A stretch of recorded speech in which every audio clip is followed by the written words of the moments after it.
Dear students, this is an important announcement for the students of grade 7 that I divided this lecture number 40, in two parts, A part and B part. Why I divided this lecture into parts? The reason is that I recorded this lecture and it was too much big lecture consisting 52 minutes. So I thought that it is a bit of long lecture and there will be difficulty for the student to listen it and to hear it in one time. So I decided to divide it in two parts, and similarly I divided this lesson in two parts. Part A, lecture number 40, and part B, lecture number 40. Dear students, this is because of the time that you don't have too much time to watch it and to listen this lecture, so I divided it in two parts. Dear students, another reason of the division of this lecture is that this is too much important lecture containing 16 slides. Okay, it is a bit of lengthy exercise, so I divide it into parts. The third point for the division of this lecture is that in this lesson some important characters are introduced to us of the novel, and similarly one of the important character murder is mentioned here in this lesson. Dear students, Julius Caesar, Antony, Brutus, Cicero, and some of other important characters are mentioned here, and Cassius is also, and the murder of the Julius Caesar is also mentioned in this lecture.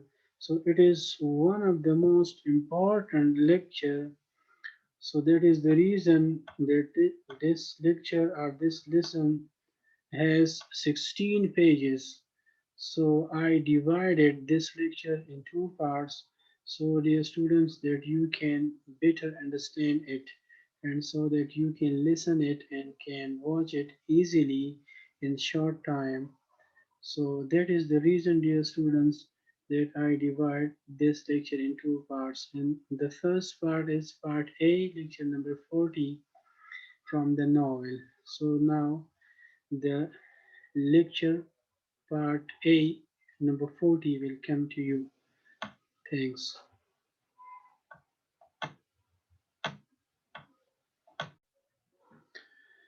Assalamu alaikum, dear students. Welcome to another online lecture. This is Shahid Ali. The subject is English for grade 7. Dear students, this is lecture number 40 in the grade 7. Before this, we have finished 39 lectures. This is the 7th lecture of the final term and 40th lecture from the beginning up to now. Dear students, in today's lecture inshallah, we will read some pages from the novel. So it will be a bit of long lecture. So dear students, without wasting time, let's start the reading this lecture from the novel. This is the lesson number 4, Julius Caesar. And this is from the noun. These pages are taken from the noun, from the novel. And dear students, the novel is part of your English syllabus. So this is from the middle of the novel. In the first term, we have finished half of the novel, and here some pages are mentioned in this lecture. So let's start today's reading. This is lesson number 4, Julius Caesar. This is basically a story of sub-characters in a novel. Dear students, let's start. As Rome became more powerful, Rome is a country, the famous country in the world, a great civilization. As Rome became more powerful and spread her rule over many countries, the rich aristocrats are the members of the government at that time. They are the part of the aristocracy. Lost much of their love and pride, feeling of self-respect for Rome itself. Instead of working for the good of the people, they divided into different parties, each under its own leader. These groups often fight against one another. This story begins at a time in the history of Rome when Julius Caesar was the most powerful man in the state. Caesar and one other great leader, Pompey, had just fought a battle. Pompey had been defeated and killed. Caesar then returned victoriously to Rome. Victoriously mean in a victorious manner.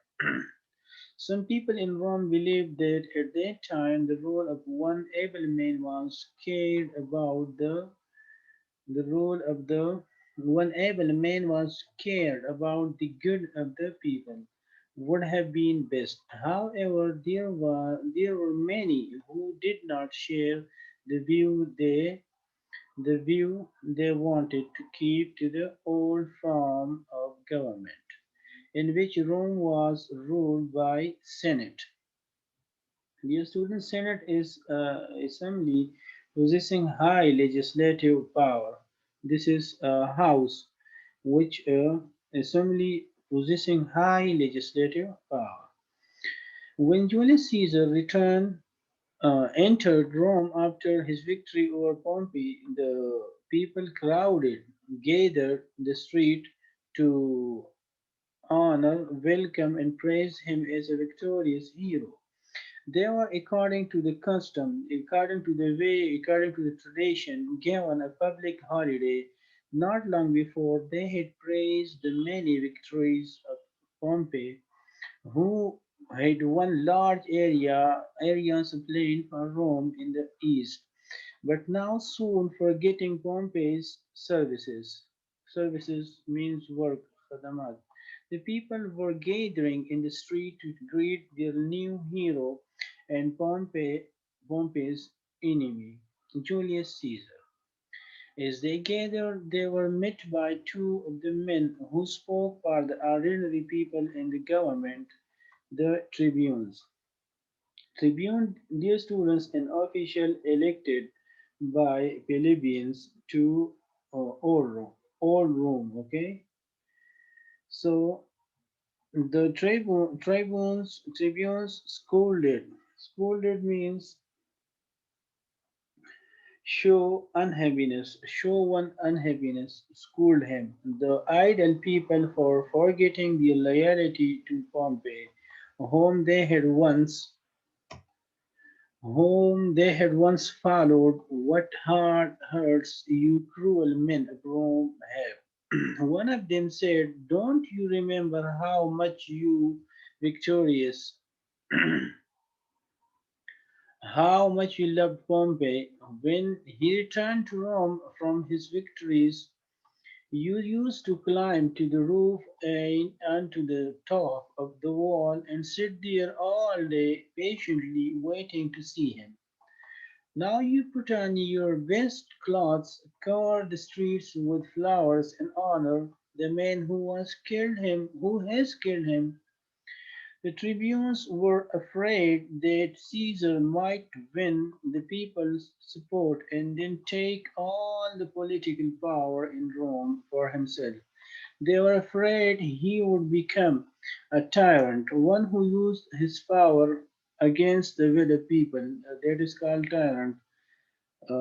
They did not want the citizen to seem too welcoming to Caesar.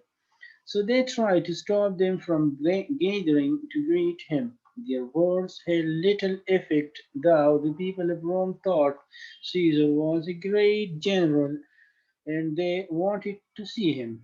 Caesar entered the city of Rome in a public procession, in a public gathering. The people were going toward a goal that is called procession in a gathering, accompanied by the leading citizen. There was Mark Antony, Caesar's chief officer in his battles. There was Brutus, a leading senator, the member of the Senate, and his trusted friend. But there were also some who were jealous of Caesar's success. Who were jealous? Jealous means fearful of being displaced by a rival. So they were jealous of Caesar's success and popularity. As the ancient, the old custom ways was for Rome to be ruled by the Senate, it seemed a dangerous thing to allow one man alone to have too much power over the state, even if he was wise and loved Rome. So Caesar had enemies among the senators. Yes, students, let's start another topic. The Ides of March. The Ides of March, this is another topic, is the procession. This is a day, okay, they celebrate. As the procession moved through the street, a fortune teller, one who tell about the fate, about the future of the people, he is called fortune teller, made his way out of the crowd toward Caesar. He called Caesar by name and warned him twice, two times, to be especially careful on the day known as the Ides of March. But Caesar would not listen to him, saying he is a dreamer. He is a dreamer. So the procession continued. The gathering of people continued onward, went onward. And Brutus left the procession because he was troubled by certain thoughts and feelings. He found himself alone with a senator named Cassius. This man had long been a secret enemy of Caesar, although in public he pretended to honor him. As they talked together, Cassius soon discovered that Brutus was afraid the people might ask Caesar to be king of Rome. Although Brutus loved and honored Caesar, he feared that as king Caesar might misuse his power. Seeing Brutus' fear, Cassius began to tell Brutus certain facts which he hoped would make him distrust Caesar even more and doubt his ability as a leader. He told Brutus how Caesar had challenged him one day to swim across the river Tiber. This is a river, dear student. The name is River Tiber. Cassius had jumped into straight away, fully dressed, calling to Caesar to follow. They had both swum strongly in the rough water. In the rough water, dear student, rough means having an irregular surface. That is called rough water. So the water was not balanced.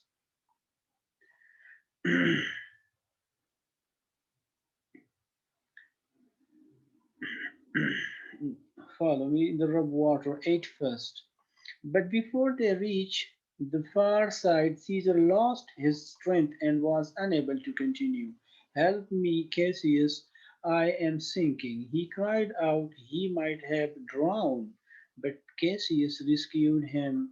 Then there was the time when Caesar was with the army in Spain. This is another country, Spain. He caught a fever, okay, illness, fever. Cassius saw him trembling. Trembling means, dear students, a reflect motion caused by cold or fear. That is called trembling. And white faced because he was ill. He cried out, please bring me something to drink like a sick child. As he said, he was amazed that such a weak man could now be the master of the whole world. He wanted Brutus to believe that Caesar was no better than most men and should therefore have no right to rule like a god over others. Cassius said that no noble Roman could allow the Roman people to be the slaves of any single man, and his wearing increased Brutus' sacred fear. Dear students, this is the third page of the novel which I am reading. Hope you will get understanding it. This is basically a story of some characters in the novel. Fear for the future of Rome. Brutus promised Cassius that he would consider what he had said to himself. Brutus thought that he would rather be a simple farmer than a citizen of Rome if Caesar really did become all powerful. They talked about this seriously for a long time. Next topic is dear student, the crown. Meanwhile, loud shouts of praise from the citizens sounded in the distance where public games were being held in Caesar's honor. Soon afterward, the procession returning from these celebrations moved past Brutus and Caesar and Cassius. Caesar had a sick, excited expression on his face. Expression mean uh, show up on his face, and most of the others with him seemed to be quite worried. They were worried what to be happen. Caesar saw Cassius watching him. He turned to his friend Mark Antony. Let me have faith, men. Faith means have much flesh. That means fat men around me. He said, the sort of people who sleep well at night. That Cassius has a thin, hungry look about him. He thinks too much men like him are dangerous. Oh, there is no need to fear him, Caesar. Antony replied, he is not dangerous. He is noble Roman and he respects you. Well, I wish he were father. Okay, father. You can consider the meaning. One who worship in the church, he is called father. Caesar replied, "Of course, I'm not afraid of him. But if I were afraid, I don't know anyone. I would fear more than Cassius. He reads a great deal. You know, he watches everything. He understands exactly what people are thinking. And he is much too serious. He never goes to the theater. Theater is a place where the plays or the films, emotion are displayed, are shown. As you do, Anthony, he never enjoys listening to music. He hardly ever smiles, and when he does, you can see he is surprised with himself for finding anything to smile about. But the worst thing about people like him, Anthony, is that they are never happy when they meet people greater than themselves. That is why they are so dangerous. Anthony was about to say something, but Caesar quickly added, of course, I am only speaking about what a careful man should fear, not what I fear myself. After all, I am Caesar. Now tell me what you think of him, but first come over to my right. I am a little deep. One who can't hear easily, he is called deep. In my left ear as the procession passed by Brutus' cart, the clock, dear student, clock, anything that covers or concealed. That is called cover. This is a cloth, kind of cloth, which is called cloak for covering the body. As the procession passed by, Brutus caught the cloak of one of the senators and pulled him aside. What has been happening, Casca? He asked. Why does see Casca is another character in this novel? Why does Caesar look so sad? Oh, it's nothing very interesting, Casca replied. Mark Antony offered Caesar a crown. He did it 3 times. Each time Caesar refused it, but I don't think he really wanted it. The people loved each time they cheered and clapped. They became happy. They enjoyed and clapped and make clapping and threw their hats into the air. And then Caesar fell to the ground in a faint. Faint means senselessness. Okay, that's quite possible, said Brutus. He suffered from the falling sickness from time to time. When when he came to himself again, continued Casca, he said if he had done anything wrong, he hoped the people would excuse him because of his sickness. 3 or 4 women standing near me cried out, "Ah, the poor man!" and forgave him with all their hearts, but there is no need to take any notice of that. If Caesar had putting the knife or beating someone with the knife, it is called stab. To put a knife into someone's body is called stab. Knife to put into the body is called stab. Their mothers,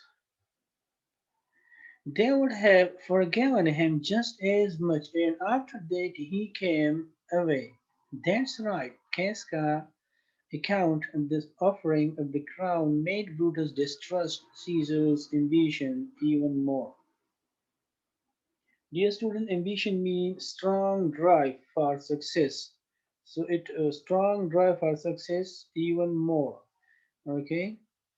Strange time is another topic. After the three had separated and gone to their homes, Cassius went a step further in his plan to make Brutus suspicious, doubtful of Caesar's ambitions. Ambitions mean, I told you, strong drive for success. And gone to their okay, ambitions, he sent some letters to the Brutus which looked as if they came from several writers. All hinted, the hints were given, okay, the heading were given at, and this was the heading, and how the people of Rome looked to Brutus for protection against Caesar, who they thought was an enemy of Rome. Dear students, let's move to next page. Later that night, there was a terrible storm. Storm, a speedy wind, okay, like a tufan.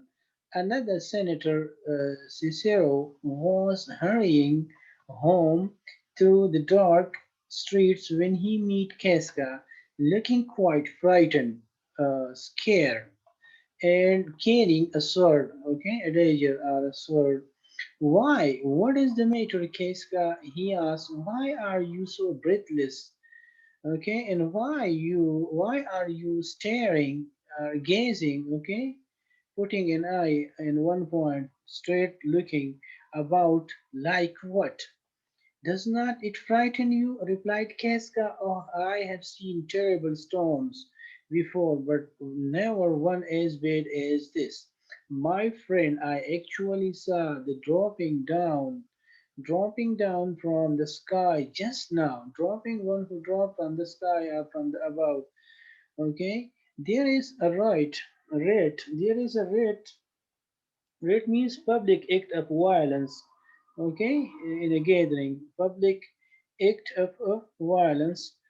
I There is a rat In heaven, the gods are at war, I tell you, or else they are so angry with the world they want to destroy it. Cicero was amused, and Casca's fright. Fright came fear in. Fright, Casca's fear. He thought a storm was just a storm. Have you seen any other strange thing?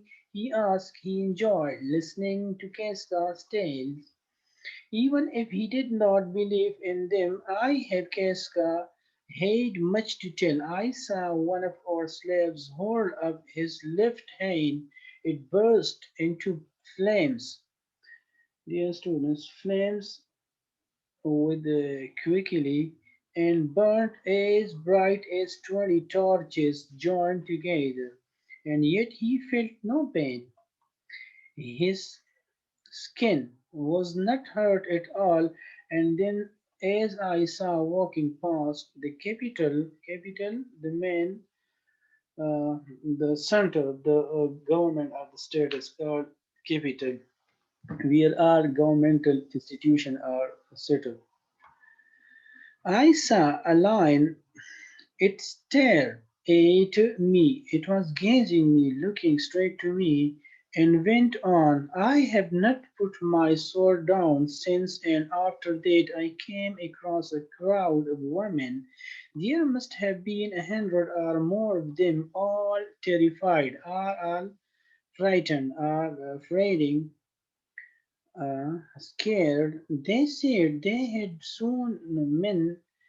seen men covered in flames walking up and down the street. And yesterday at noon, someone saw an owl. This is, dear student, a bird. Owl. Usually, it comes at night, and daytime it sleep. An owl in the marketplace. Now you never see owls, which are night birds, in the middle of the day. I'm sure there must be some natural explanation. No, Cicero, when so many strange things occur all at once, it must mean something something something offensive, okay, causing fear is going to happen. Well, these are certainly amazing times we live in, Cicero replied, but people often put special meaning on things which have nothing to do with the things themselves. Then, changing the subject, he asked, is Caesar going to the capital tomorrow? Yes, I heard him ask Antony to tell you to meet him there. Good night then, Casca, Cicero replied. This is no weather to be walking about in. Caesar's slave. This is another topic, dear students. A moment later, Cassius came along. He was enjoying the storm. This dreadful night this dreadful causing fear or terror, that night of terror or fear, in which the world seemed to be being turned upside down, reminds me of a man, Casca. He said, he is just an ordinary man, like you and me, but his power has become enormous. Enormous terror, large, okay? Okay, enormous means terrible and quite terrifying. You mean Caesar? I think, yes, I have heard that tomorrow the senators plan to make him king. If they do, we shall all become Caesar's slaves. Cassius put his hand on his dagger sword. If you are right, Casca, I know where this will go. Cassius will help Cassius from slavery. The gods send things like this to make the weak strong, so they can overcome tyrant. They can overcome the tyrant. Tyrant, one who misuses